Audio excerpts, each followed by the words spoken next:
KREM 2 News at Noon begins now.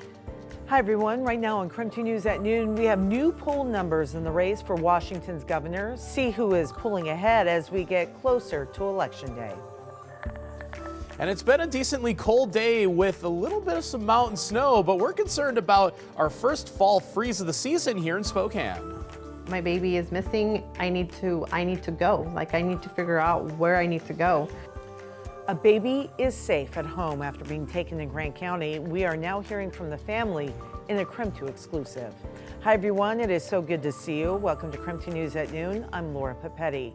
And we begin by talking about the forecast because we definitely have a weather impact alert for freezing temperatures. Meteorologist Thomas Patrick has what we all need to know as, Thomas, we head into late overnight hours and some pretty low temperatures. Yeah, this is likely going to be our coldest point of the season so far here in Spokane. And of course, we're going to say that a lot as we head throughout the fall season. But this really feels like the moment that's going to mark the beginning of the second half of the fall season. Likely our first frost in Spokane for tonight and early tomorrow morning as the forecast low temperature will be down to 32 degrees. We're not going to see any of that stuff. That is a fresh batch of snowfall up at Silver Mountain, but of course that up at elevation.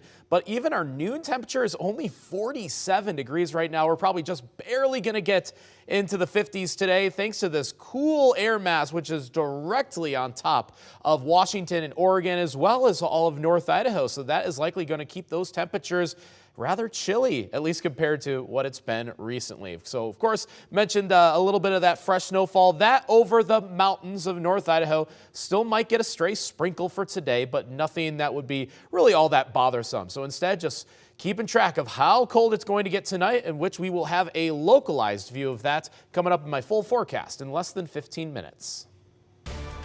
All right, my friend, happening right now, the two Washington candidates for U.S. Senate are meeting for a debate in Seattle, and you can watch it live right now on KSKN 22. Senator Maria Cantwell, along with challenger Dr. Raul Garcia, are answering questions ahead of the November election. In fact, we're taking a live look at it right now. The debate is scheduled to last for 1 hour. And again, if you would like to watch it, you can do so right now on KSKN 22, or you can switch after the news. We will also have highlights from the debate tonight on KREM 2 News at 6. All right, coming up in 2 weeks, KREM 2 is hosting a 5th District congressional debate as well. Candidates Carmela Conroy and Michael Bumgardner will be right here in the KREM 2 studio. That's coming up Wednesday, October 30th. The hour-long debate begins at 7 o'clock that night, and we'll be airing it on KREM 2, KSKN 22, KREM 2 Plus, and KREM.com. Also coming in new today, we do have some new poll results for the race for governor here in Washington state. The newest polling shows Democratic candidate Bob Ferguson with a large lead over Republican candidate Dave Reichert. Ferguson, the Attorney General, polled at 50%. That is compared to 34% for Dave Reichert. 16% of those polled say, though, they are still undecided. The poll also asked who voters trust more on key issue. Ferguson leads in every category at this point. He has his biggest lead on the issue of reproductive rights. Reichert, a former sheriff, had his strongest showing on the issue of public safety. He still trailed Ferguson, however, by 14 points. Our Seattle station talked to a former Washington state governor and attorney general about those results.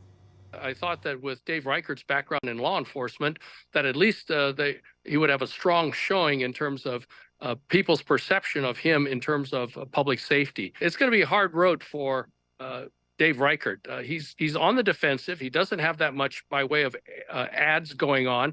And I think it's really up to him to really up the game. He would need all the undecided voters to break his way and some of the Ferguson voters to change their minds. So that's hard. But he's running a vigorous campaign, and he's focused on issues that people care about, like cost of living. The poll was commissioned by King 5, the Seattle Times, and the UW Center for an Informed Public. To see more about the results, including a breakdown of who voters trust more on key issues, just text the word elections to 509-448-2000. We'll send a link right to your phone. And today, KREM 2 is talking with Bob Ferguson and Dave Reichert following the new polling results. We will have those interviews for you tonight coming up on KREM 2 News at 6 o'clock. We hope you can join us then. Turning now to presidential politics, so much going on. Polls are showing a very tight race, and now both major party candidates are trying to appeal to voters beyond their base. Natalie Brand has more. Vice President Kamala Harris crisscrosses the battleground state of Wisconsin today for multiple events. On Wednesday, she reached out to Republican voters, appearing in Pennsylvania alongside more than 100 members of the GOP. No matter who you voted for last time, there is a place for you in this campaign. She also sat down for a rare interview with Fox News, where she was pressed on immigration. They need more resources, and Congress ultimately is the only place that's going to get fixed.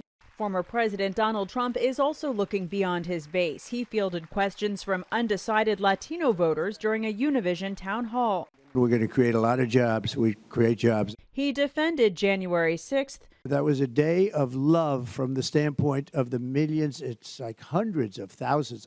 And was asked about spreading false claims that Haitian immigrants in Springfield, Ohio, ate pets.